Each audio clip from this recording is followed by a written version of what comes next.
This is really exciting because we're coming to the end of the production.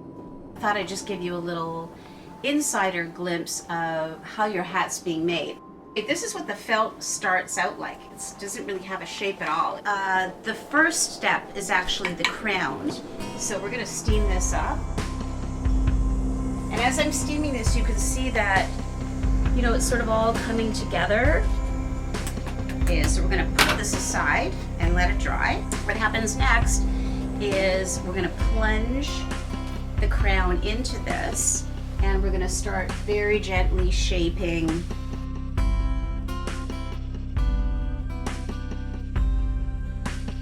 I like things to be wearable and still beautiful, but also functional. It's a hat that you can kind of wear all year round, which is kind of great.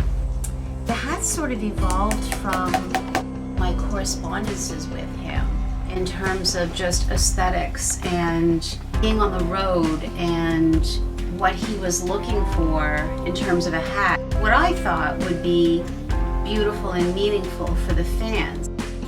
The brim is going to be put aside. First we have the crown, then we block the brim, and now we're ready to put in the lining. These I had silk screen from a dear friend of mine. I decided it was going to be 3 peacock feathers in this beautiful black satin lining. So the building part of the hat is now finished. It's all been trimmed off, it's been lined. Now it's time for the decorative elements to go on. So the first thing we're going to do is we're going to use this beautiful silk sari fabric.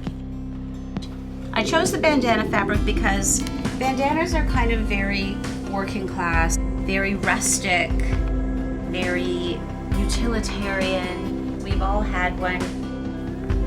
This is made from a cast off, actually from the black version of the limited edition hat, and just hand stitched with a little bit of purple.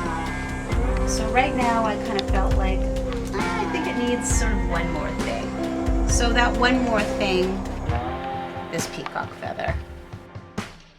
And I love that it just kind of lies here very kind of quietly. Well, as quiet as a peacock feather can be.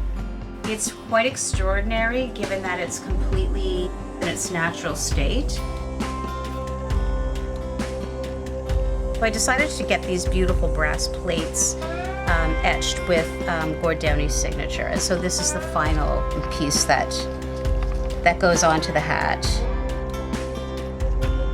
The very last step that happens before these wonderful hats go out to all you wonderful people is that they are numbered and signed. A little bit of gold leaf foil here, and then I awkwardly sign this. And there you go.